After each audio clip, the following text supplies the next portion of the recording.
everybody. So this is so exciting. I'm here to do a special podcast. We are ranking the Pixar movies. It's a very daunting task. And my friend Reese is here to join me and to give his rankings as well. Do you want to say hi and introduce yourself? Hi, I'm Reese. I review movies on my channel. I've only just started. 3 videos strong. But animation is like one of my favourite things, and Pixar is obviously, in my opinion, the king of animation. So yeah, and we did a podcast earlier last year, or earlier this year, I guess, where we talked about the Nightmare Before Christmas and Coraline. So that was really fun. So I definitely was excited to do another one. And these rankings are just, you might disagree with our rankings, but these are our rankings. They're not your rankings. And I know that I have some controversial choices. I'm sure that Reese will. But this is just our opinions. And so please put down your rankings in the comment section and let us know what you think. And nobody is wrong. No, I love it when I do a rankings video and people are like, you put this in the wrong spot. I'm like, no, it's the right spot for me because it's my ranking. And one thing as well that you've got to realise is, even though something might be like number 16, it doesn't mean that we hate it. Yeah. I actually don't mind watching all of these movies. Even like Cars 2 that people don't like, I can watch it and not be miserable. Like I don't hate any of these movies. Yeah, they're just like, they're always so colourful and everything. It's kind of hard to have a sour face. Yeah, like even a bad Pixar movie is, or even a weak Pixar movie is still a Pixar movie, and so there's some enjoyment I think to get from it and to have from it. So I mean, and there are honestly about 14 of these movies that I genuinely love, and so it's tough. It's really really tough. I feel like I have my top 3 are really solid, and then I have just like I have like an 11 car collision course for the next spot because they're also different. It's really hard, what kind of do you place over other things and what do you value? And it's just tough. You end up kind of having to split hairs and nitpick. Yeah. And so let's start. Why don't you give your 18th? There's 18 films so far. Coco will be the 19th, coming out in November. And so what's your number 18? My number 18 is Cars 2, surprisingly. It's my number 17. So yeah, I mean, I don't hate any of them, but the reason I didn't like this as much is because I'm not like a big fan of all the spy things like James Bond and all that. Mm-hmm. So it didn't really appeal to me as much. Mater's not for everyone. I mean, I actually quite like Mater in Cars 3 and Cars.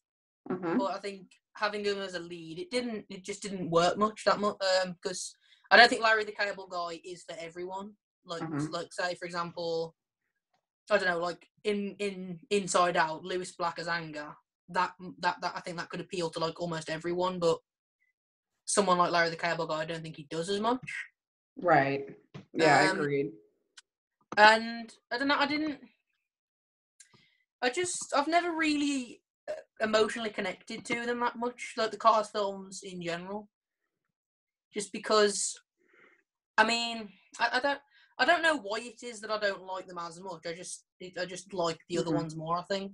Yeah. But I mean, Cars, it does have like amazing animation. I stand strong thinking like it's got some of the best animation because of the way like the cars naturally shine and things like that. Mm-hmm. So there are things to enjoy, but for me it was just the spy gimmicks didn't work, and I don't think the villain was either that compelling either.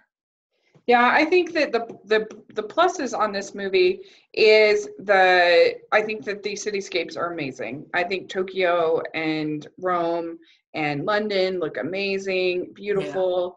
Yeah. I think that there are some kind of clever moments. I like the opening sequence as far as the spy sequence, with people on the boat and stuff like that. But I think that, and I think some of the racing sequences are pretty fun. So all those things I can enjoy and I can like, and I don't think this movie is horrible. Like, people act like it's like Norm of the North or something that bad. It's not that bad. But I think the downsides, I think you're absolutely right. I think you do get a little bit of Mater goes a long way, and there's just too much. He doesn't really work as a protagonist. And I think that the whole plot with I think actually the idea of sort of the lemon cars being the villains is sort of clever. That's actually kind of funny, I think. Yeah. But it just becomes so convoluted with the natural gasoline, alternative fuel, and it, like, the villain. Yeah, it doesn't. Nice. Yeah. So it's my number 17 pick, and I completely understand why it's the bottom of your list for sure.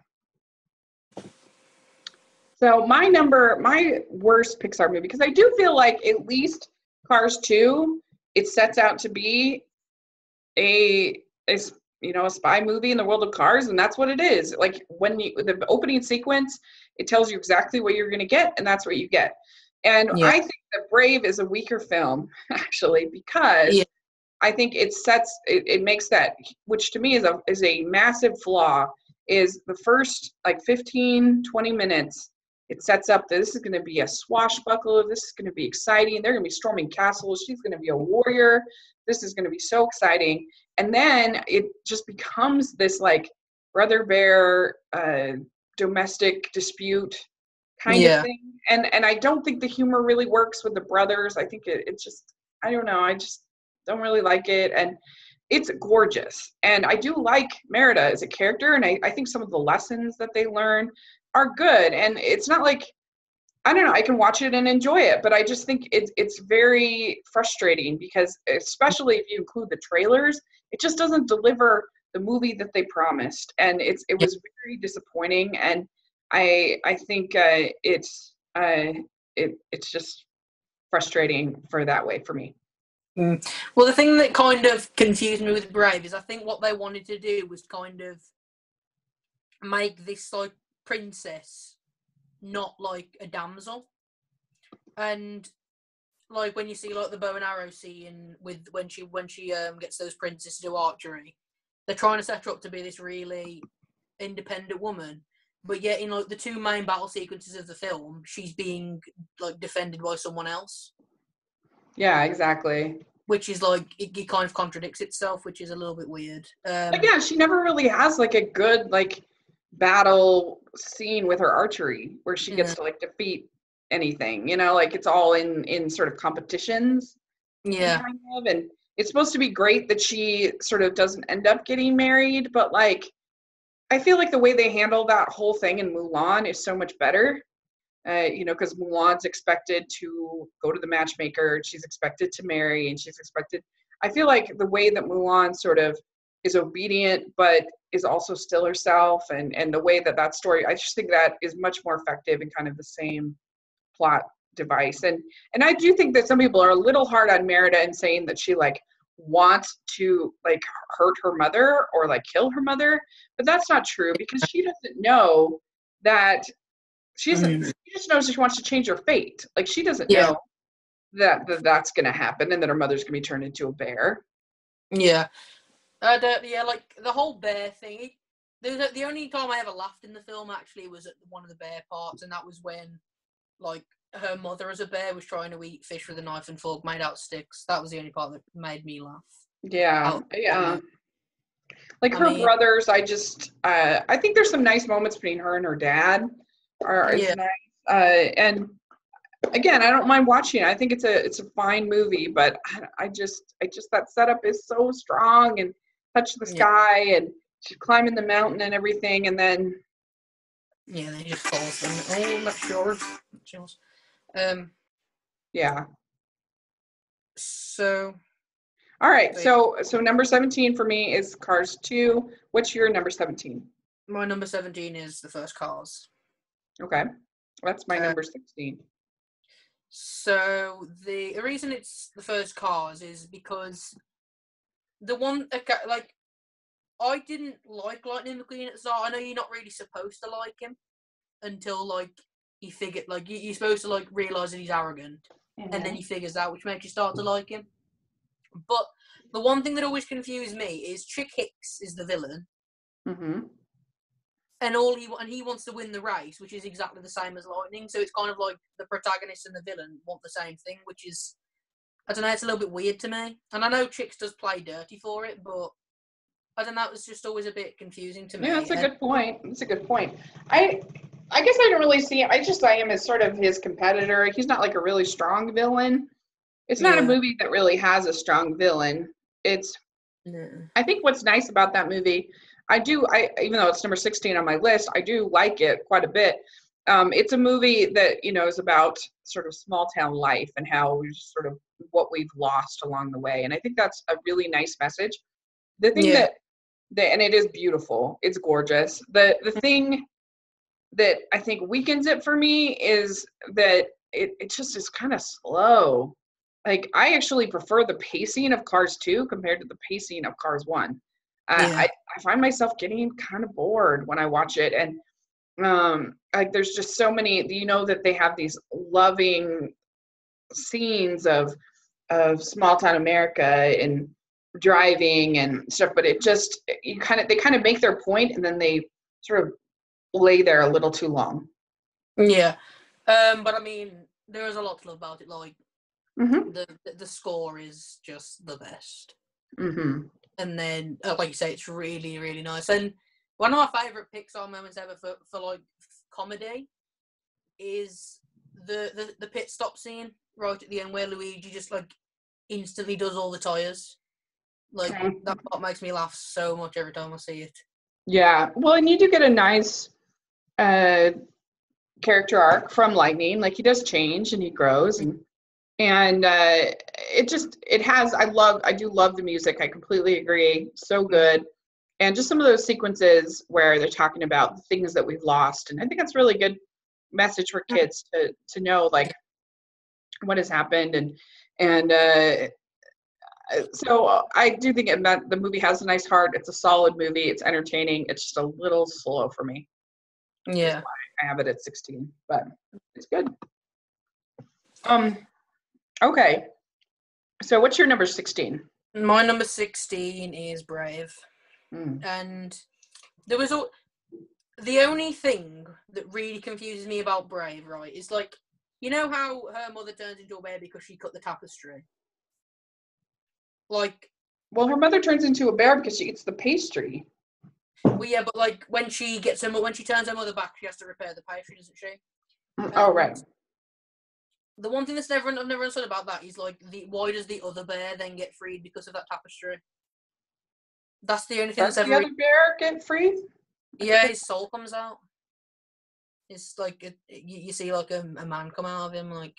Oh, I forgot that. I forgot about that. And that was always confusing. That was never explained to me, and I don't think like the whole Mordo thing was even. I mean, this is like the Pixar movie I'm least knowledgeable about. Like, I haven't watched it in a while.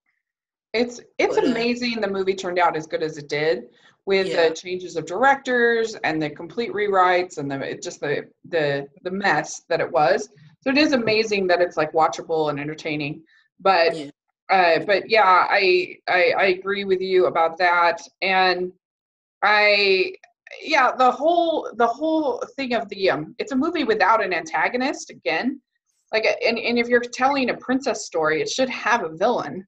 Yeah. And you could say that the witch is the villain, but it's not really, because it's only in it for just such a short time. Yeah. And she's not really doing anything that like bad.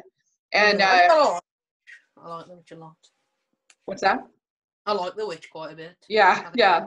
And so I don't know. It just doesn't work as far as it doesn't work as far as like what I wanted when I went into that movie was like The Princess Bride. I wanted something where they're like storming the castle and they're like that it would be funny, that it would be heartfelt, that it would be all this stuff, and it's just this domestic thing between a mother and a daughter and their bears and stuff. It could have been a lot better. Yeah, but it again, I can watch it and take something out of it. It's not horrible by any means, but I can see why we're on the same page pretty much with these bottom three. Yeah, for sure. So okay, so my number 15 is That's where we're at, right? Yeah. Okay, you just did 16. Okay, so my number 15 is A Bug's Life. And I think Bug's Life is a solid film. I think it's entertaining. I think it has a good story. I like the vocal performances are great. I really like Kevin Spacey as Hopper. I think one of the better villains in the Pixar canon, but for some reason I just always forget about it. Yeah, it's I think part of it was because it followed Toy Story. Mm-hmm. And that was a big part of it that like they kind of put it down. I mean, A Bug's Life was actually number 15 for me a couple of days ago. Sorry. I rewatched it as well. But yeah, I mean, I agree. I love Kevin Spacey as Hopper. I think it's amazing. And I do quite like Flick, and I do like the circus bugs, but the whole I don't know, the whole premise of it's a little bit like unexplained. Like we never really get to learn why the ants feed the grasshoppers and things like that.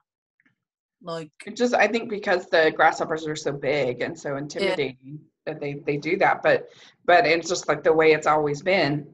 Yeah. But I do think that the dialogue is really funny in it. Like I love scenes like it's like, it's a rock. You don't think I've been around a lot of rocks before? I'm just not I'm around rocks. Yeah. And I love Dot, the little ant. She was a really good character, I think. And I love that play that they do for them. Yeah. Starts like, die. I really like I love the circus bug, especially the ladybug. Mm-hmm. So funny. They're really funny. Yeah. And I do think the climax is pretty scary and pretty with the bird and everything. And yeah.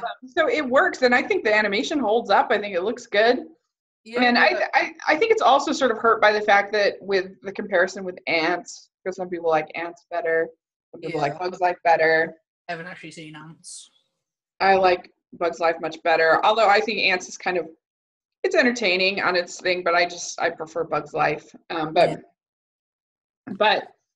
yeah, it's just shows how strong the Pixar movies are, because if Bug's Life, like Ants is going to be pretty high up on my DreamWorks ranking, and I think it's worse than Bug's Life, and yet look how far down A Bug's Life is on my. Yeah, it's here ranking like masterpieces. It's hard. It's really, really hard, and I think for some reason I just forget. Like the first time I did this ranking, I forgot to include Bug's Life, and then I'm like, oh crap, Bug's Life. So anyway, 17, and you're like, there should be one more here. Yeah. So Bug's Life, we both have it at 15. So what's your number 14? My number 14 is. Oh, I know. My number 15 is Cars 3. Your number 15 is Cars 3? Yeah, my number 15 is Cars 3. Oh, okay. So what's Bug's Life then? No, I said my Bug's Life was 15 a couple of days ago. Oh, okay. Okay. All right. Cars number 15, and it's pretty much for the same reasons as the first two. Is I can never emotionally connect with them, and I don't know what I don't know why it is. And as much as I don't want to say this, like Owen Wilson, I don't think I like him. I think he's a good voice actor. I think he does well with Lightning, but I don't think he brings enough emotional connection to the character. Okay. But what I did like about Cars 3 more is I love Cruise. Cruise is just a really good character. Is such a good character. I have Cars 3 at 13. Yeah. And I really liked it. And I saw it a second time and I liked it even more. And I'm debating right now, do I like Captain Underpants better or do I like Cars 3 better? Because I think Cars 3 had like more of the emotion and more of the script I thought was really good. And I thought Captain Underpants had more sort of creativity in the animation, and it was just very surprising. They used puppets at one point, and they used 2D and CG, and it really made me laugh. And so I'm debating this year, like, which one do I like better? I really like them both. But yeah, Cars 3 for me, I just loved so much this idea of Cruise as this character that is sort of told that she can't be something so many times that she just stops trying to be that. Yeah. And I love the line when Jackson says to her, "How long do you think you could play dress up?" And I think that a lot of women can really relate to that idea of like Yeah.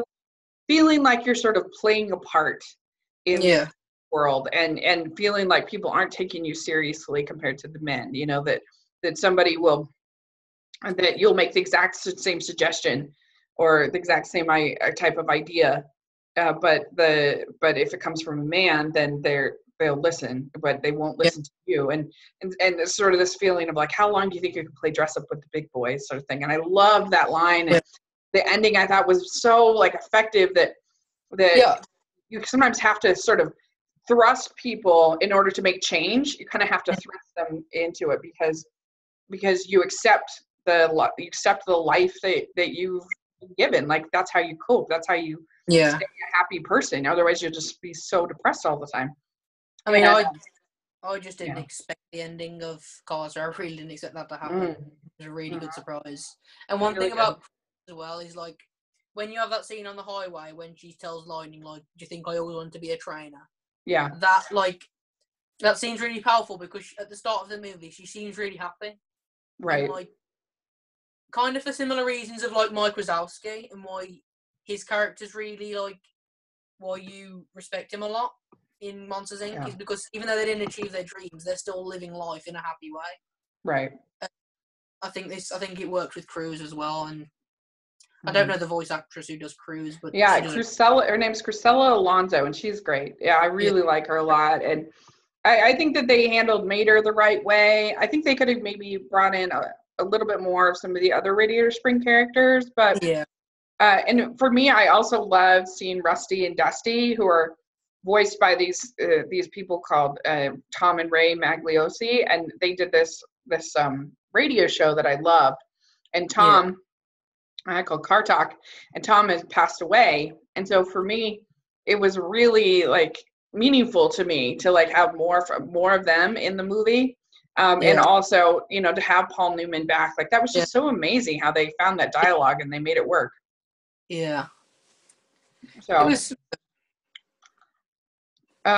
So yeah, I really liked. I have it at 13. So you have it at 15. What do you have at 14? Well, when I said that there'll be some controversial things on here, this is the first one. My number 14 is WALL-E. Wow. So I have WALL-E at 5. So this is very different. So tell me about WALL-E.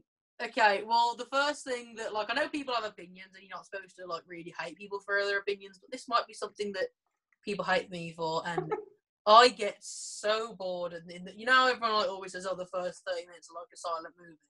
Mm-hmm. That bores me so much. I'm not gonna lie, it really does. Like, I mean, I think it's kind of interesting to see Wally going through all this day-to-day life, but at the same time, like, I think it's so boring sometimes. And then, I mean, once they go into space, I do really start to like it. And but my only problem with the outer space thing is like, I didn't like, first of all, the human characters, those two, that man and woman. Mm-hmm. I didn't understand why they tried to make them quite central. And then, I don't know, just the other robots as well didn't really like do anything. Like, and what confused me as well is like, if they're trying to search for life on Earth, but when they bring the life up, the autopilot tries to like get rid of it. Why do they even send the Eve probes down? Mm-hmm. And it's like, but I mean, that outer space scene with the fire extinguisher is just amazing. That is amazing. It's one of the best animated thing I've ever seen. Agreed. It is so nice. But that wasn't really it. I like to say, this is where like we get to the point where like everything above this, well, this included, I just love. But it's just that first 30 minutes, it doesn't draw me in like it draws other people in. Yeah, fair enough. I can totally see that. I can see why. My brother feels the same way that you do about WALL-E, so I get it. So I'll talk more about my feelings when we come up later, but I can see why you have it there. My number 14 is Finding Dory. And I really like it. I don't have a whole lot of negatives about it. I think that it has. I like the fact that they didn't just completely repeat the original film. Like, I like the because it could have been like Dory meeting somebody, and then that person stays with them through the whole thing, and they become friends or whatever. But in this case, it's really about her going on this journey, and she meets one person, one character who helps her, and then another, and then another, and then another. And I thought that was really effective, and I really enjoyed all the characters. And I thought there was something sort of subversive about it, because this is supposedly a conservation marina, but like everybody's so anxious to leave, and it just seems kind of dirty. And there's just something about it that felt sort of weird to me. And then you have the voice of the machine of the computer in WALL-E as the voice of the marina. I'm like, that's sort of weird, with Sigourney Weaver. And I thought it was really funny. It made me laugh. I like Becky. I like Gerard, and then the two other seals I thought were good. And I just thought it had such heart. The idea of like, what would Dory do? Like, let's think of things from, instead of seeing somebody as special needs, let's think of them as like kind of gifted, like they have a special ability, a special way of looking at the world that helps to see things in a new way. And it definitely gets a little out of control at the end with like the fish driving the car and stuff, but I actually thought that was kind of funny. It made me laugh, and so I really enjoyed it. I really don't have a whole lot of negative about it, but again, when we're doing this this ranking, that's just where I felt like it belonged. It's number 14. I mean, it's one of the funniest Pixar films, definitely. It's so funny. Like the two, Bailey and Destiny, is so funny. Yeah, I really like them. They were fun. It's great. And I like Hank. I really like him. I like how he never tried to be like anything more than he was. He always had the same thing like in mind. He wanted to go to Cleveland, and then obviously in the end he was persuaded not to, which was really nice. And he could have just been like a Marlin copycat, but he really wasn't. Like, he was his own character. And I really love that scene when she reunites with her parents. Yeah, it's so powerful. So good. I saw an interview actually with the voice actor of Hank, and he said he didn't actually know how big a part he was going to get in Finding Dory. He thought he was only going to have a small part, and then he got Hank. Yeah, I thought it was quite cool. That's cool. Yeah, good voice acting all through. I just really enjoyed it, but it's just, I don't know. I feel like these other movies just are a tiny bit better. Yeah. So, a tiny bit more memorable, a tiny bit, maybe they don't get quite as silly at certain points, which could be a plus or a minus, depending how you look at it. But also, I do feel like one of the great things about Pixar is they really tried to do a different genre for each of their sequels. And I feel like they didn't do that with Finding Dory. That was the only one. And maybe there's just a limit to number of genres that you can have with fish. Like, what can you do? But but anyway, I liked it, but that's where it is. Let's see. So I think we're at 13 for you. What do you have at 13? My number 13 is A Bug's Life. Oh, okay. And pretty much all I said before. Like, I completely agree. It's always just kind of one that you forget almost. Yeah. And I mean, it's funny, definitely, and it has good acting, and the animation is good. But I don't know, like you say, it's just with a lot of these, it's just the case that you like all of them just a little bit more. And that's why it's hard. And that's pretty much the same as A Bug's Life. Yeah. So, sounds good. So, my number 13 was Cars 3. So, my number 12 will be controversial. My turn. You had your turn. My turn. My number 12 is Monsters, Inc. Ooh. Yeah. Mine's not much higher, actually. Yeah, I'm sure.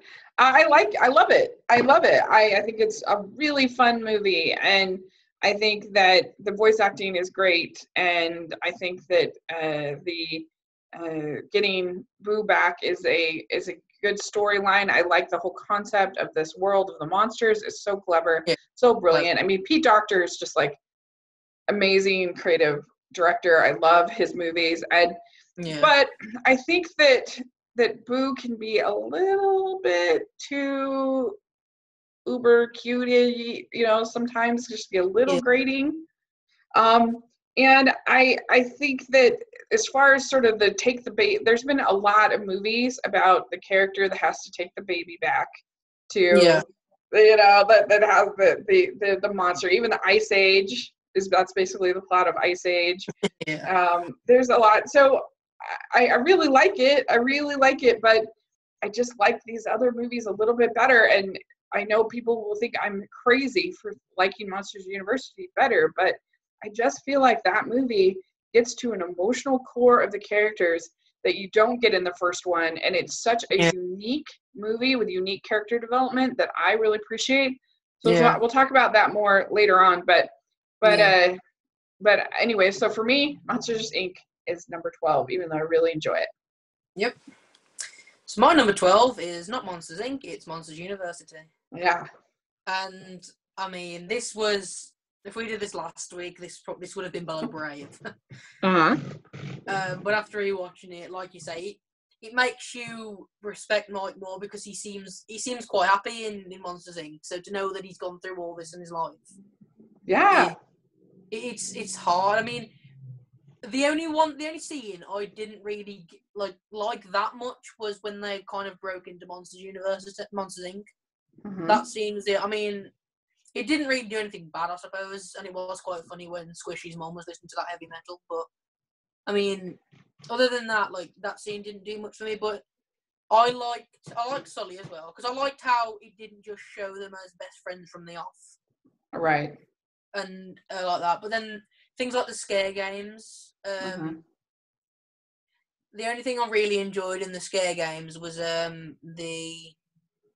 like the first event where they had to run through that hallway and dodge those purple things because I thought that was funny. But all the rest of them were just a bit boring, I thought. And I mean, I like the Yuzma Kappas. I think they were all really good characters actually. And like I say, Squishy's mom, I don't know if they intended it, but she is so funny. Yeah, she's really funny. And yeah, I can kind of agree with you about the scare games. It can get a little bit repetitive and a little bit, but I really like the Dean. I think she's really good. Helen Mirren, a good voice performance, and the way that she knows what Mike, she sees immediately what Mike can't see. And I just thought it was just so bold of a movie for kids to say, nope, you might not get your dream, and that could actually be a good thing. And I really love that, and I think that it makes Mike this, like you were saying, a really compelling character that he has to figure out this new dream, and he has to figure out that, oh my gosh, I'm actually good at something different than what I thought I was good at. And and that I like the way that the Dean realizes that people are doing a bad thing by encouraging him, that's not good. And I think that I don't know, that's just such a refreshing message to me. And also I think it's really cool to have a movie where characters don't end up finishing college and they end up taking a whole nother path.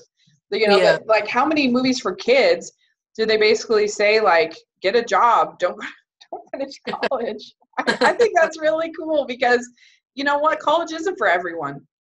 It absolutely is not. And there are some people that should start in the mailroom and go up, and so and I love that ending credits montage when they went through all the jobs. So cool. Yeah. And so, I really do like it. And maybe I have it a little high just because I do feel like it's so underrated. But I don't know. I just felt I have it at number 10. And because I love the colors. I love the animation. Yeah. And I think that it has some really unique character choices that make it really work for me, and that I really like. So that's where I have it at. Number 11 is another controversial choice for me. Is Toy Story 2. Yeah. Yeah, Toy Story 2 is my least favorite of the three because I like Woody and Buzz. I like them together. I like Yeah. their banter. I like them as this team. And Toy Story 2, they're separated almost the whole movie. And Yeah. so that's really the only problem I have with it. I really like this movie, but I love Jessie. Amazing. Jessie is so good. Jessie's song, oh my gosh. You'll It's get me every time.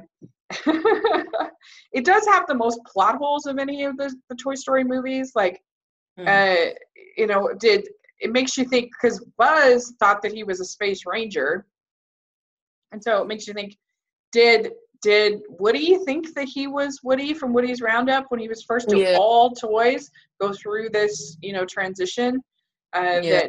that Buzz went through? Yeah, I know what you mean. It was a bit unanswered, and I mean, I liked it. It's actually my second favorite of the Toy Story movies. And I think it's I good. still like it, but yeah. Yeah, I think it's enjoyable, and like Jay Jesse's song is just Oh, just get the tissue.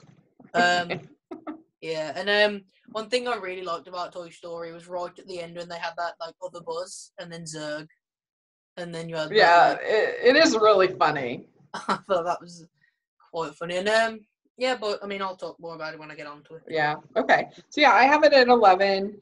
What do you have at 11? My number 11 is The Good Dinosaur. Hmm.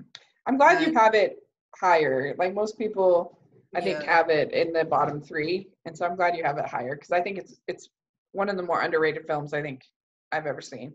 yeah, like I mean, first off, like the animation it's my favorite Pixar animation. It looks real like half the time. Yeah, It the does. animation is stunning. I mean, it has some like problems. I'll admit, like the story is quite generic, and some of the side characters don't really work, like the T-Rex is. But Oh, what I'm I like the T-Rexes. I think they're a hoot. I love Sam but like Elliott as the voice, and yeah, I like it. I Mhm. like when he tells that story of his scar, and I love the dialogue where he's like, "Who says I'm not afraid? If you aren't afraid, you aren't alive." I love that.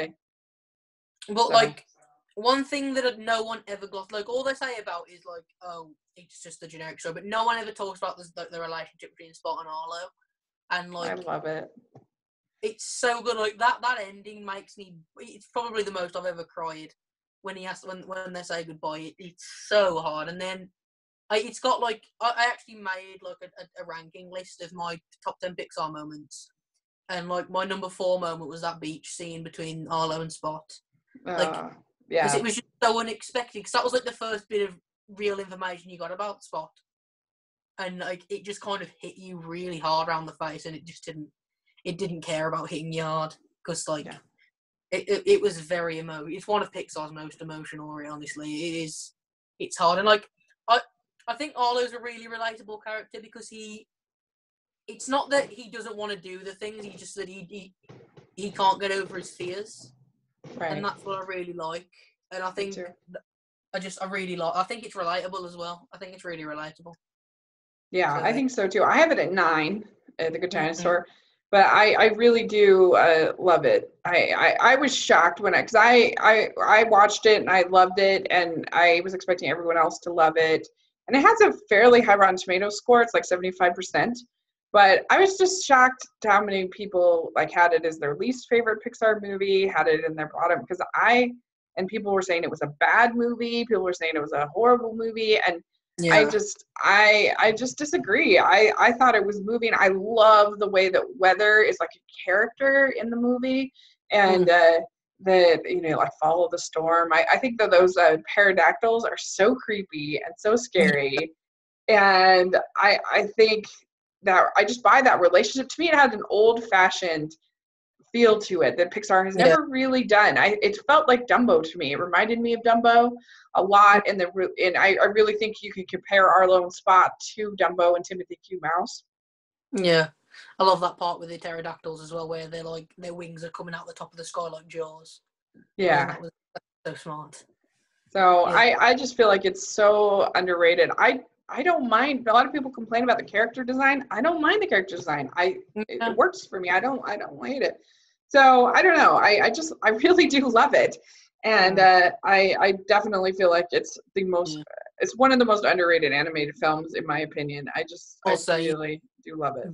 Baby Arlo is just the most adorable little thing. Oh yeah. Yeah, he was so good. And yeah, even like I love that scene with the dinosaur with the like the protector dinosaur. That one's really funny. Yeah. I don't know, I just think it's great. And I like the trippy scene. Like, another thing that's sort of Dumbo-ish when they eat the berries. That's very Dumbo-y. So anyway. Yeah. So let's see. So that's your number 11. What's your number 10? My number 10 is Toy Story 1. Oh, interesting. I have that much higher. So I'm one of the people that think that Toy Story just gets better as it goes on. Mm-hmm. Which is a bit of a spoiler for how it's going to go for the rest of the ranking. But, okay. But yeah, I mean, as much as I said I love everything from 14 onwards, definitely the top 10 is just it's how some of my that could easily be my top 10 films of all time. Like right. And I mean, Toy Story is just it's such a good start for Pixar. And like the one thing I don't like is when people use the idea, like they use the criticism that the animation doesn't hold up, and I'm like, I think it does. I mean, yeah. Yeah. People will say like, "Oh, Andy doesn't look very good." I'm like, that's like 2 seconds of the movie. Like, who cares if the humans don't look good? Like, the toys look great. And I mean, literally, I could put it this high. I put it even higher just for that gas station scene. That makes me laugh. Oh, it's so good. It's just amazing. Like, you are a toy. It's just, I just love how Woody, he's just sick of it. He's just like, he won't listen to me well, so I'm gonna have to try something different. And then, I mean, is it Tim Allen? You are a child's plaything. Tim Allen and Tom Hanks, they just the perfect voice, just counterparts. And then I just love it. And then one thing that I don't think anyone ever really speaks about is that montage where the song "Strange Things Are Happening" plays and everything's changing around. I love that part. And I just everything about, like, cause obviously this was the first Toy Story movie, so it was like things like really clever things like using like the mic toy to like do the meetings and standing on like the army guy's bucket and things like that. I think it was just all quite smart. I really enjoyed it. Yeah, I like when Buzz is depressed, he's like, "I'm just sipping up with Mrs." And I love Sid's room. Like, I love how it was really scary, and then it just turned out to be some good toys. I did like it a lot. I do. I love Sid's room too. I think Sid's a great villain because I think a lot of people can relate to that. Like, we're taking apart your toys and stuff like that. Makes him like a fun villain. And I love the script. I think the script is so great in this movie. And it's really, about somebody who, it's a buddy movie, but it's also a movie about somebody dealing with envy and dealing with, sort of this new thing coming in, encroaching on your space. And I think that most of us can relate to that, whether it's at school or in your friends or whatever it might be, that we can relate to that emotion that Woody is feeling. So, it's a great film. It's a good choice. All of the supporting characters are just so great. Like Ham, Mr. Potato Head, Rex. Like, I don't think I've ever seen such a perfect voice cast, honestly. Maybe Inside Out is one of the only other films that do it so well. Like, just everyone fits their role so well, I think. Yeah. And it's just great. Everyone, yeah. Like, I love Rex. I love Mr. Potato Head. It's just amazing. Mm-hmm. So I'm with you there. All right. So my number 10, I already pretty much talked about it, was Monsters University. That I love the character journey of Mike. I really like the messaging. I really love the animation. Yeah. And I think it's a really good movie, and I think that people should give it more credit. So let's see, did you already do your 10? I'm losing track.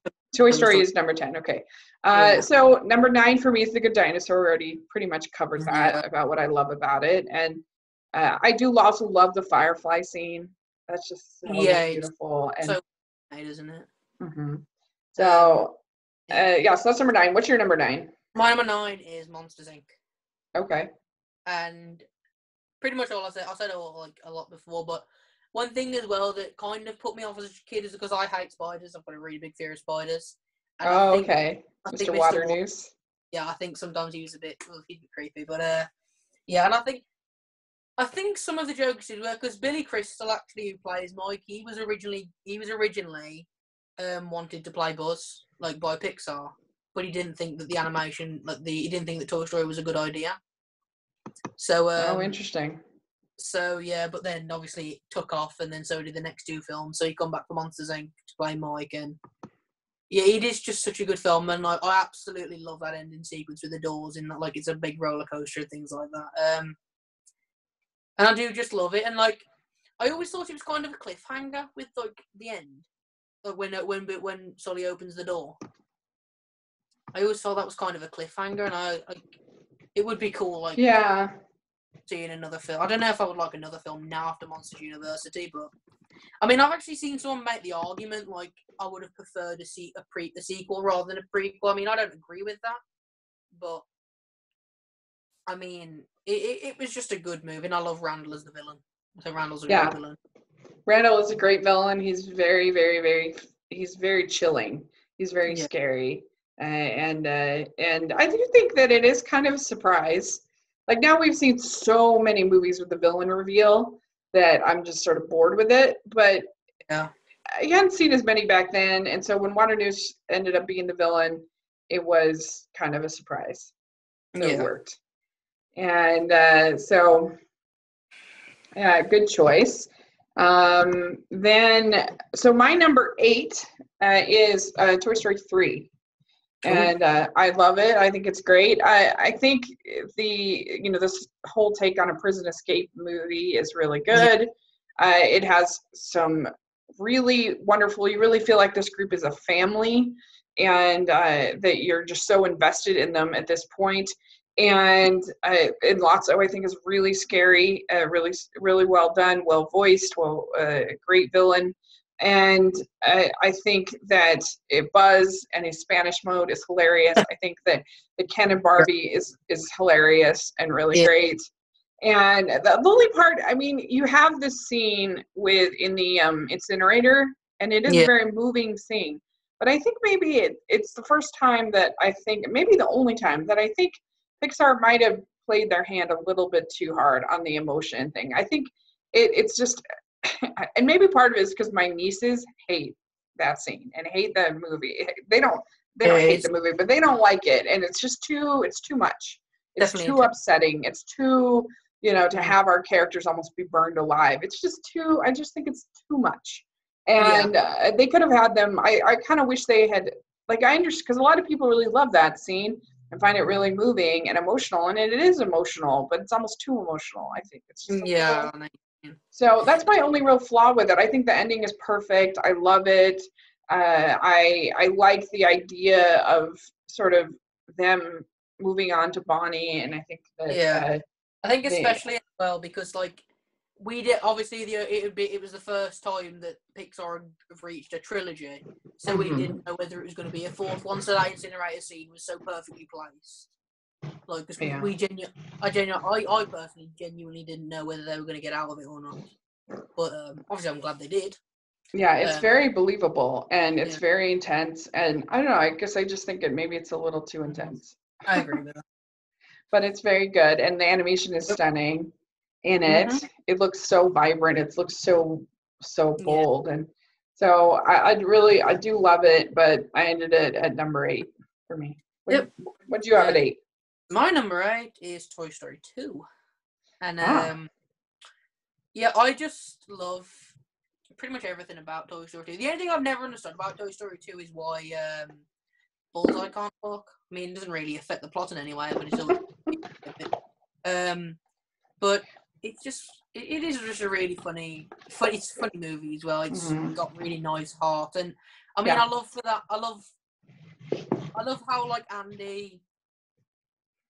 Woody is genuinely thinking about staying in the museum, and it's like it has to like turn him around, like it's the tables have turned. I really liked it. Like he almost does the exact same thing as the gas station scene and says, "You are a toy," right? Which was just a great contrast, I thought, and it was just really good because it was good. It was good to see how far Buzzard came, and then yeah, it was just I just enjoyed it. Yeah, I think so. It's very enjoyable, and I think that's a good point. Like, Woody really has to make a decision about how he wants to live his life. Does he want to be on display, or does he want to make a child happy? Does he want to serve a child? And so, yeah, I think it's really, really good. And I do also really I like the scene at the airport. That's exciting. It's well done. Yeah. It kind of has a bit of a Western feel to it almost. Yeah, I liked it. So good choice. Number 8. So my number 7 is Finding Nemo. And I really don't have a ton of flaws with Finding Nemo. It's great. I think it's so funny. Like, when I first saw it, like, I just thought that Bruce the shark was the most hilarious thing I'd ever seen in my life. I did not expect that when I first saw him. And the whole idea of this like fish eating anonymous thing was just so funny. So good. And I just think there are a lot of really funny jokes throughout the whole thing with Crush and with Darla and all that I think really works. I think that they managed to have these two storylines of the aquarium fish and Marlin and Dory, and it really works. It is so beautiful. Every inch of the screen is animated and is the seascape, and I love anything with the ocean so much. And it does have also, it has really nice heart to it. I can definitely relate. I mean, that the beginning is traumatic. It's absolutely very upsetting. And the idea of Marlin just like being so worried. And I love the line when Dory says, "Well, that's no fun for little Fabio." And I promised I would never let anything happen to you. And he realizes that, oh my gosh, what did I do? And that's really good. And like the jellyfish scene is so great. There's so many great scenes, and it's just great. So, but I don't know. They're like these top 7 are just like, it's so hard because I love all 7 of these movies. But that's where it ended up. Is number 7 for me. Mm-hmm. So my number 7 is Finding Dory. And so you have it pretty high. Yeah, I mean, I just love. I think Ellen DeGeneres is my favorite Pixar actor for the characters because the way she plays Dory is she never breaks this forgetful fish like motto thing type thing. Mm-hmm. She just plays it so perfectly, and I mean, I really like this film, and I love the way it was made with the constant flashbacks and the constant clues. And I think from like a design standpoint and from a movie standpoint as a whole, I think it's Pixar's strongest because what they did was they took a comic relief character from the first movie, kept that comic relief in the second movie, in fact even probably made it even more funny, but then added so much emotion that was like, it was so hot. It was really, really, really sad as a film. And well, not sad, but emotional. And like that scene where she finds the shells after being. Oh yeah, forget it. It's just it's so beautiful. And then I love all the characters. And then like the truck scene, I'm not a massive fan of. But when they drive over the ocean, it starts playing "What a Wonderful World," and it goes all slow motion. So funny. It was funny. Great. And I was just such a fan of it. And then I love at the end when she's just staring out into the ocean. She's like, "I'm just here for the view." I just love that. It was so nice. It was really nice. It was really good. I really like it, and I watched it actually on the plane the other day, and I was like, oh yeah, I really like, because I'd heard like, I think you start to let other people's opinions kind of affect you a little bit, that you hear, oh, it's just so generic or whatever, but and because I hadn't watched it in a couple months, and then I watched it on the plane, and I was like, no, this is a good movie. This is a really really good movie. Excuse me. It was strong. It was really strong. Yeah. So it's a good pick. I agree. My number 6 is Ratatouille. And I really love Ratatouille. I think it's also very funny. I think it has such a great engaging lead character. I think the idea of sort of seeing Paris from this like perspective of a rat, and you get like these just beautiful cityscapes of like the Paris, this truly the city of lights in this movie. And I really like him in Linguini. I think it's really funny and sweet. And Ego is such a great character, and the writing of Ego is brilliant. His final speech is probably my favorite Pixar moment. I love it. And when he talks about criticism and championing the new and different, and I think that's just beautiful and something that we could all, even if you're a critic or not, like we could all do better about championing the new and different in life. And the food is just beautiful, and just the whole message of like, I always respond very much to stories of characters who are sort of uncomfortable in their own skin. They don't really feel like a part of their tribe, and they're just different, and sort of embracing those differences. I mean, I love The Little Mermaid. I love stories like this, and so to me, that's what you get with Remy. I love the voice cast. I love. I think that Colette is very funny and very relatable character to see Linguini getting all this way up past her. And I really like Cousteau as sort of this imaginary mentor.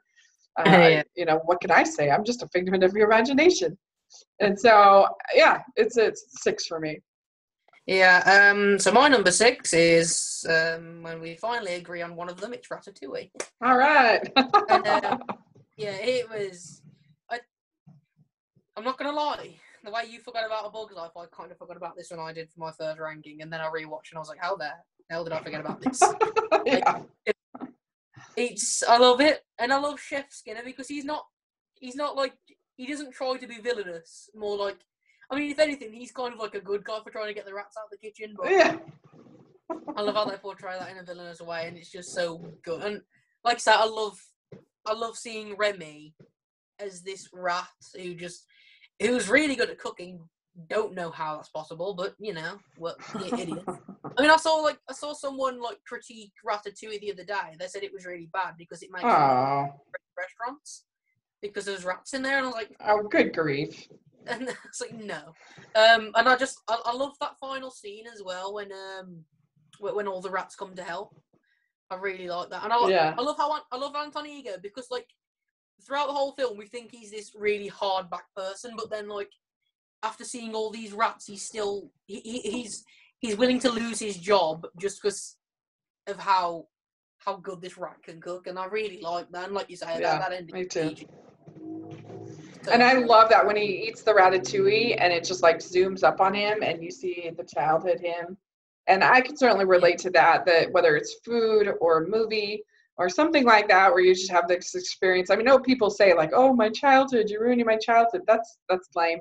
But like you do have those moments where, I mean, you're young, so you might not be able to relate, but I definitely have those moments where I will have this connection with my younger self. And so I really love how they animate that moment. Yeah, it works so well. Yeah. So cool. We both have it at 6. So my number 5 is WALL-E. You already talked about it. Mm-hmm. And I just love WALL-E. I think it is so charming. I think it's so beautiful. And I love just sort of this message of it only takes a moment for, love to last the whole life through. And yeah, this romance between Eve and WALL-E is just so sweet, and I really like it. And I really like the beginning. I think he's just such a lovable protagonist that I really enjoy it. And I also, but then it becomes this sort of this sci-fi movie in the second part that I really like. I really like the captain as sort of the second protagonist in the story. And once he sort of realizes what the deeper experience that he could be having when he sees all these images of dancing and all this stuff, that he's like, oh my gosh, I can't live this way anymore. I have to have this better experience. It is good. I mean, like it's hard to do this, and I just like the 13 films above it just a little bit more. But I think the captain's. I think it's really funny when he's like, when he just cuts back to him and he's like, "Define hoe down." Yeah. It's good.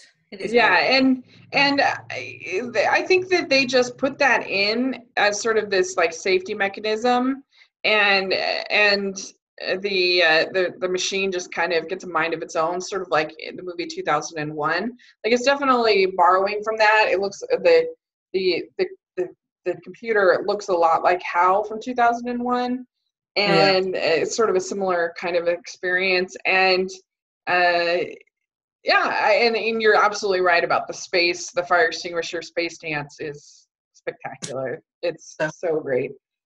So I love it, but I understand it's definitely, like I said, my brother doesn't like it.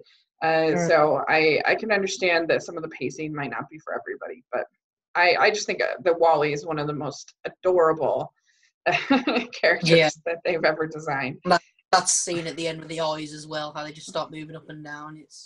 Yeah, and I love it when he's like just watching the thing, and he's got his like hat, and maybe it's. I think that Hello Dolly is better in WALL-E than in Hello Dolly. Yeah. So what's your number 5? My number 5 is The Incredibles. I have a number 4. And this is one of those films, like, I always thought that it was just, like, okay, but then every time I've rewatched it since, I've just realised this is, it's my, I mean, I've told you before, I'm not a fan of superhero films that much, but this one is one I'll make an exception for, and I really enjoy this, because I love the fact that the superhero part of it's almost like a second to the fact that they just want to be a good family, and I really like Elastigirl, and how she's willing to give it up. She's willing to just be a family. But then I also relate with Bob in the fact that he can't work. I mean, because you've said before you hated working in an office, and so I'm guessing you could relate to Bob with that. Right. But then I think there's someone to relate with to everyone, and that's why it's. I think so too, because like Dash, I think is so relatable. They're really complex characters. They're really well-written characters. And when you see Bob in just that cubicle, and he's just like so miserable because he can't be who he is. Like he can't be an authentic self. And there's just nothing worse in life. Like if you could take any advice from me, is that like is just never play a part. Like be who you're supposed to be. And it's just. Oh, it's just the worst feeling in the world. And anyway, so I do really relate to that. And like as he starts training, just even in his appearance, how you just see every part of him is like happier. Every part of him is because he's being authentic to himself. And I love it. And I love also how they depict marriage in like a real way. Like they actually have conflict and they have resolution. And you can have conflict, but it doesn't mean your marriage is going away. And I love that line that Violet says, like, this might destroy your parents' marriage, like the worst thing. Yeah, it is. It is funny. I mean, and as well, like just the main characters, like, I mean, Syndrome is my favorite Pixar villain. Like, so good. It's just I really believe him, and that's why I like him. And then, but just the supporting Edna and Frozone are just so perfect. I mean, Edna. It's so good. She better be in Incredibles too, because I'm gonna start an angry mob if she's not. She definitely is, because at D23 they had an entire like segment devoted just to Edna. They had this whole sort of behind the designer thing where they had all these celebrities were talking about Edna and their like influence. They had Heidi Klum on there and Zach Posen, and I was saying about how they designed for her or whatever, or she designed for them. And so they're definitely going to have lots of Edna in the Incredibles too. And how do you feel about Incredibles 2? Are you excited? No, I'm very excited. I'm really, really happy. Like, it took them long enough, but it's just, I'm just couldn't be. Honestly, I'm just really happy. Yeah, I'm excited too. I think it's going to be really fun. I mean, and I actually watched something on YouTube the other day. It was like an award show, and they were doing best costume design, and they actually animated Edna to come on and give the award out, which was really funny. The only voice that's changing in it is Dash, obviously, because he was a little boy when it was 6. So they have a new little boy. Because they what do you feel about them starting Incredibles 2 where Incredibles left off? I quite like it, actually. I think it's going to be... Well, yeah, because they were quite in... It was really good cliffhanger. But then, like, because that also leads me to believe that, like, maybe the Underminer isn't going to be the full protagonist. Which makes it more interesting, I think. It makes me... I mean, I'm going to watch it either way, but... Yeah, it looks... It just looked like a good movie. I mean, I just can't... Me too. I'll be really excited when we get a trailer or something like that for it. I mean, I'm so happy they swapped it with Toy Story, and the Toy Story 4 coming out in 2019, and this one's 2019 instead. Yeah. So, a very good pick. I love The Incredibles. One of my favorite movies, and one of my favorite Pixar movies. So, what's your number 4? My number 4 is Toy Story 3. Okay. Yeah. Great movie. I mean, I didn't watch, obviously, both Toy Stories came out before I was born. So I never really had that nostalgia as a child. But I love how bold the choice was to have the first, like, pretty much the first, like, speech from Andy, from him as an adult. I thought that was so, because, like, the movie starts off with him still being a kid. But then, like, he just instantly becomes an adult, and it's such a bold choice. And I love how the toys are reacting to it, and then, I mean, it's just, I love Sunnyside, I love the way it's designed and everything like that, and I love how it kind of shows the toddlers playing with toys, like they're not actually just playing, they're kind of just wanting to hold them and things like that. Yeah, and like suck on them and stuff. Yeah, and I love Bonnie's toys, they're amazing, I love them. And I love seeing Bonnie, like I love seeing Woody smile when Bonnie was playing with him, because it's like, he hasn't had that in a while. So you could really see the excitement when he was being played, and I loved it. And then I just like Bonnie as a character. Like, she was so imaginative and things like that. And yeah, she was very cute. Yeah, and then I mean, the only thing that did give me nightmares was that monkey, those monkeys' eyes. Oh yeah, stuff and nightmares. But yeah. Like, what do you think of the incinerator scene? I do agree. It's very intense, but for me, I just love the idea that they're ready to give up if they're with each other. Yeah, and they're a family. That's what kind of overpowers it for me. And then, like you say, Barbie and Ken are just hilarious. Spanish Buzz is hilarious. Lotso is really good as the villain. I actually sometimes think he can be a bit too evil, but I mean, he's great, and I love how, like, the thing I love about it the most is, like, how much it stays to that protagonist being toys, like the fact that the big comeuppance for Lotso is being tied to, like, the grill of a truck. Yeah, like, well, and they do give him a backstory that is pretty good, and so yeah, it's a good movie. It's a great movie. I love it. So I can see why you have it at number 4. So my number 3 is Toy Story, the original. And maybe there's a little bit of nostalgia in that, but I love the writing on it. I think it is so solid, and the envy that they're just growing and growing and growing until it just boils over. And I love Sid, and I love all the characters, and I like all the characters in Sid's room. I really like just the journey that Buzz and Woody go on, and to become basically friends by the end of it is so good. And it's just a movie I could watch every day for the rest of my life and not really get tired of it. I love it. Yeah, and it's really because of that script, I think, is what makes it so wonderful. It is. So, it is great. Yeah, so that's why I have it at 3. What do you have at 3? My number 3 is Finding Nemo. Okay. And I absolutely love this film. I really do. And, like, Because the thing is, I love Marlin. I love how they're telling the message as don't be overprotective. They're trying to make this out like you shouldn't be overprotective, but then not being overprotective, you know, like Nemo being disobedient gets him in the predicament he is, and I really like that. And then, I like you say, the dual storytelling, I think he's done near perfectly. Yeah. It's done so, and I love the Tank Gang.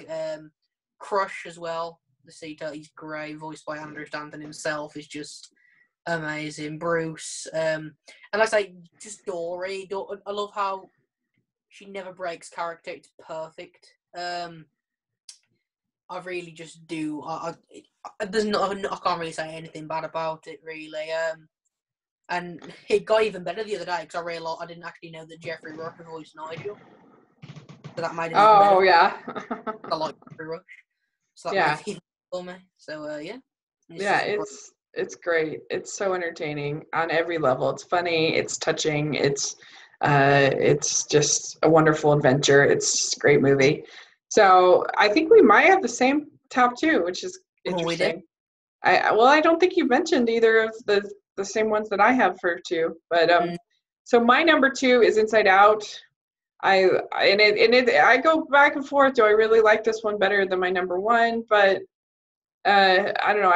I love it. I just think it's completely brilliant. I love the dual storylines of Riley dealing with not having any emotions, like not feeling sad, not feeling, and how like she just becomes kind of dead inside, and that's like the scariest thing. And of course, the thing that she's going to most want to do is go back to where she felt something, and that's just so great. And I think that the journey that Joy goes on is equally compelling.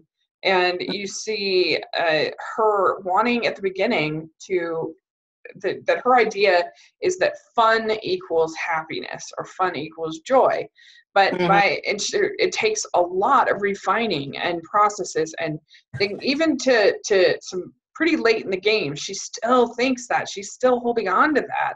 And it's really not until she is in that pit where she realizes that the joyous moments of Riley's life came because of sadness. And it's just so moving. I love the scene. I mean, Bing Bong is just amazing, unbelievable. But the scene when sadness is comforting Bing Bong is just so pitch perfect. It's so well written. And you know that all he really needed was just to be listened to. And that's just great. I love like the abstract thought booth or whatever is brilliant. I love how the world of her imagination is constantly changing. I love the islands of personality. I think that's brilliant. I really don't have anything negative to say. I could watch, and I do watch it, and it's a movie that I can just like watch like a little piece of it and find entertaining, and I don't even have to watch the whole thing. It's kind of become my like go-to movie, like just to, if I'm in a bad mood or if I'm stressed or whatever, I put on Inside Out, and it just makes me happy. I love all the vocal performances. I think are perfect. I think it's funny when it needs to be funny. As Lewis Black's anger is hilarious, and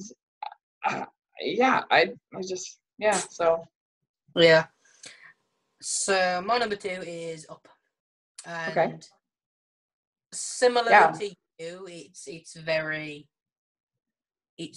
close, but like I think that there are. I mean, I'll come on to Inside Out in a minute and why I prefer that just a little bit more. But with like Up is just, I'm pretty much going to say the exact same thing you said about Inside Out. It's such a almost pretty much perfect movie. Like because the thing I love about this so much is like if you was to tell me that this film was like had the protagonist being a made up bird, a dog that can talk, a small wilderness explorer, and an old man.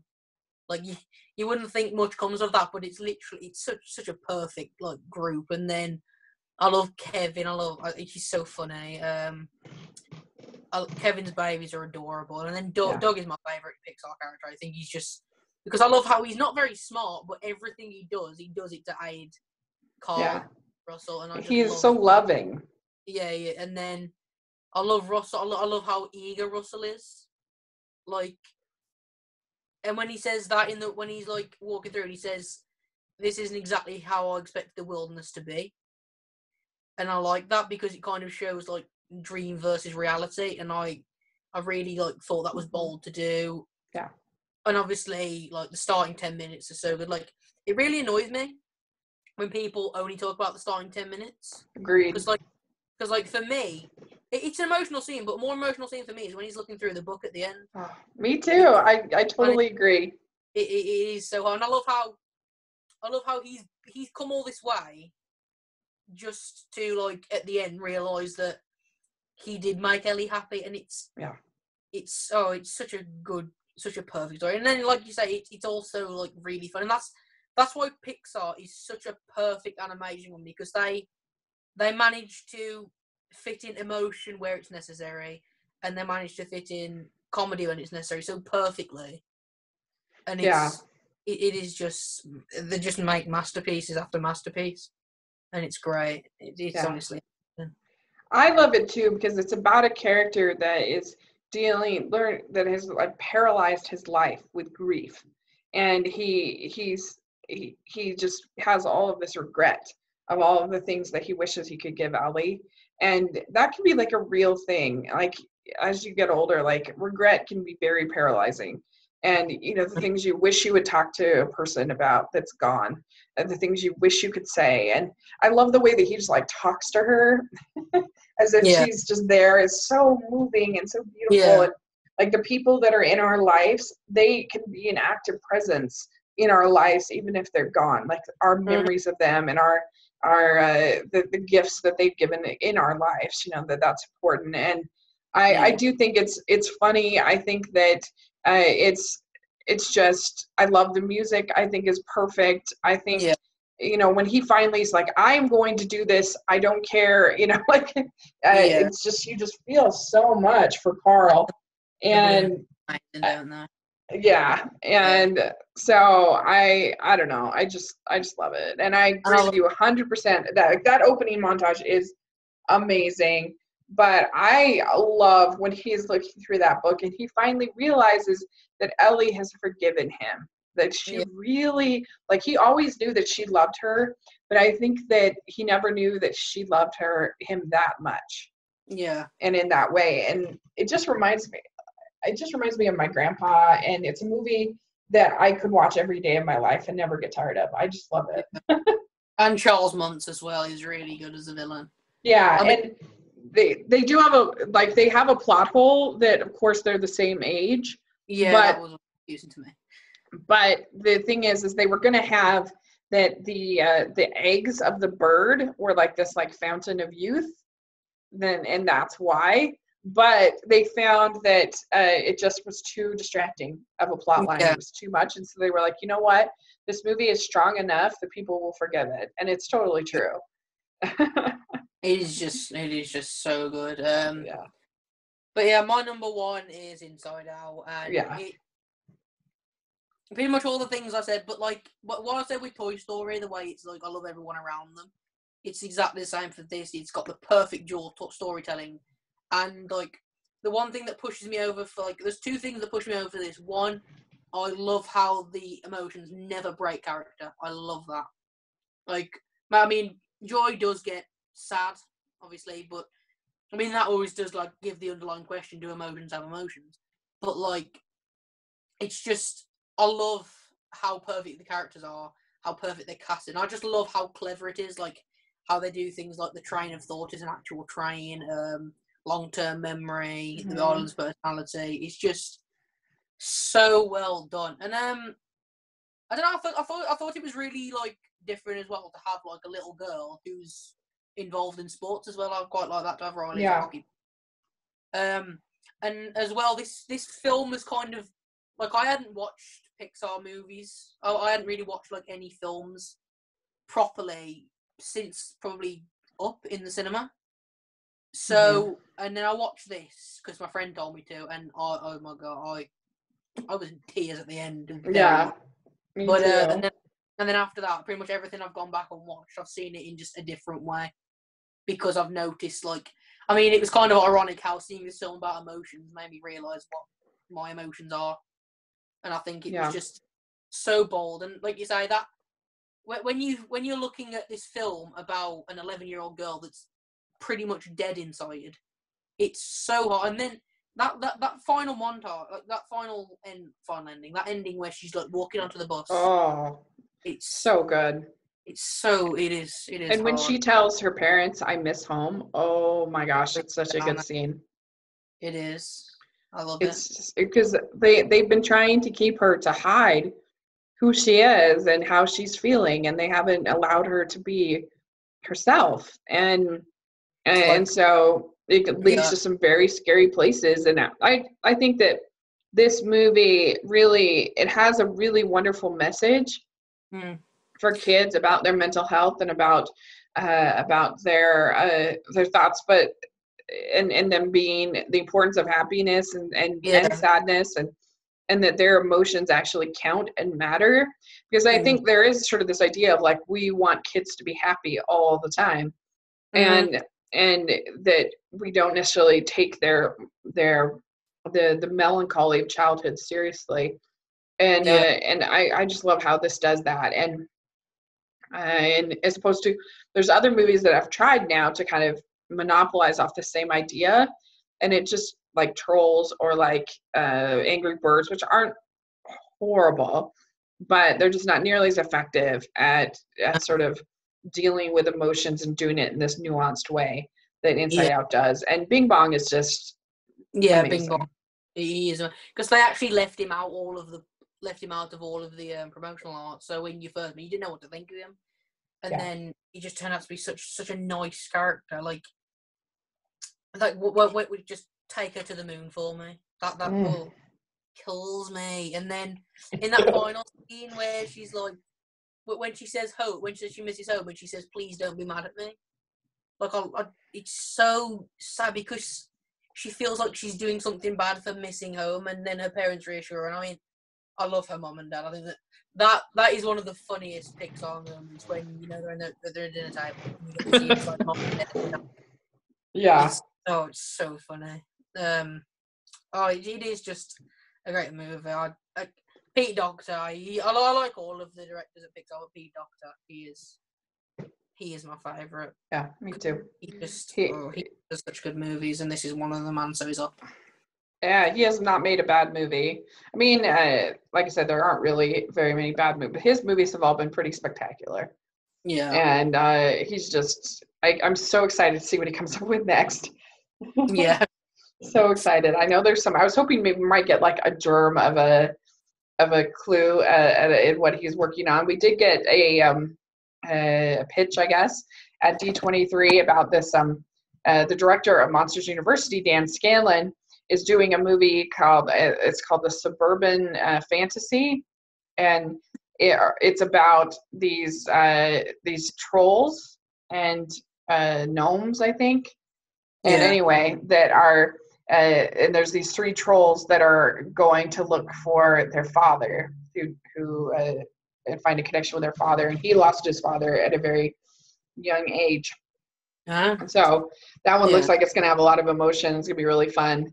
And so, but I was hoping we get something from Pete Docter too. That would have been so cool. It is. I mean, I'm so excited. I mean, here's the Coco. It looks. What do you think about Coco? Are you? How do you feel about it? I think he looks really good, because I watched the trailer, and because I didn't expect that thing when he touched the guitar and became a ghost. That was special to me. And then when he, in the trailer, that part where he turns around, he sees all the lights, and it's so well animated. And I mean, this little kid does look really good. He looks like all he wants to do is music. And I mean, it looks special. It really does. It does. It looks special. It looks really stunning. They did play one of the songs at D23 called "Remember Me," and it was a good song. It was written by the Lopez's from Frozen. And it's a good song. I just didn't love the full trailer to Coco. I thought it was so weird how it had this narration where it's like, Miguel always wanted to play music, but I was like, what is that? That was so weird. Like it felt like something from like 1992. Like But I think the movie will actually be good. I just think it's a bad trailer. So.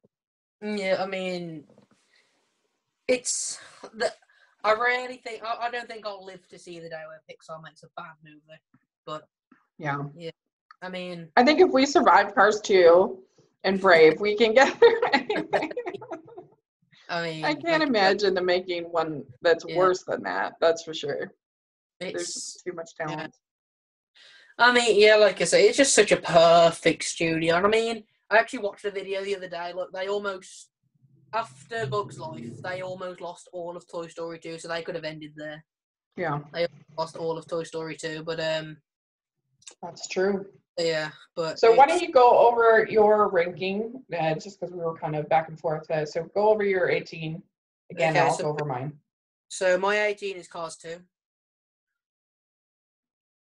Yeah, just go through them all in a list.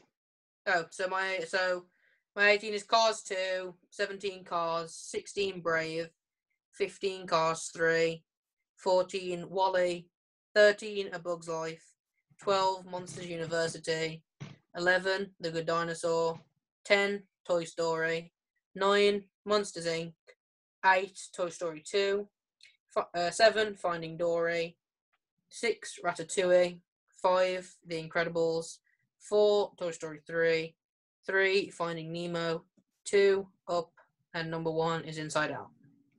Nice. Okay, so mine is number 18 is Brave, number 17 is Cars 2, number 16 is Cars, number 15 A Bug's Life, number 14 Finding Dory, number 13 is Cars 3, number 12 is Monsters Inc., number 11 Toy Story 2, number 10 Monsters University, number 9 The Good Dinosaur, number 8 Toy Story 3, number 7 Finding Nemo, number 6 Ratatouille, number 5 WALL-E, number 4 The Incredibles, number 3 Toy Story, number 2 Inside Out, and number 1 is Up.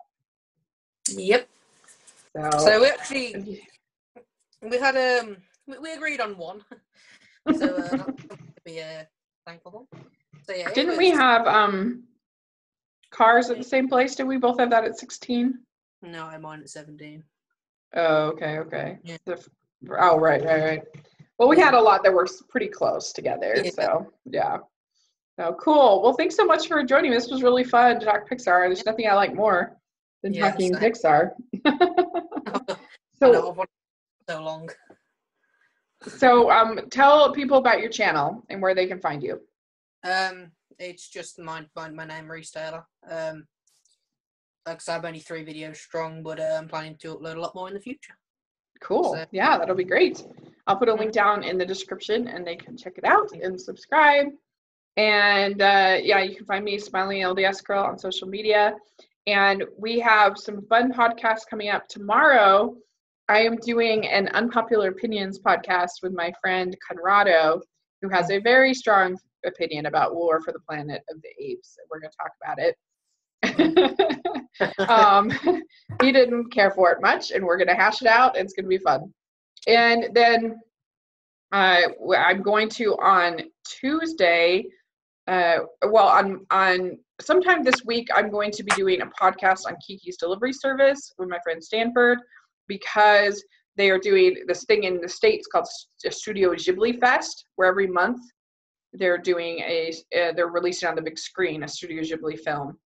And so last month was Totoro, this month is Kiki. So we'll be doing that sometime, probably on Wednesday or Thursday. And then on Tuesday, we're starting up a new podcast with my friend Amber, where we're going to be starting this Christmas, we're going to be covering all of the Hallmark original movies. Kind of our guilty pleasure that we like. And so we're doing a special Christmas in July podcast on Tuesday, where we're going to be talking about our top 10 favorite Christmas Hallmark movies. So that'll be fun. So something different. And so, yeah, something to look forward to. And thanks so much for joining me. This was a lot of fun. Yep. Thank you for having me. Yeah. Very fun. Anytime. We'll have to do it again soon. Yep.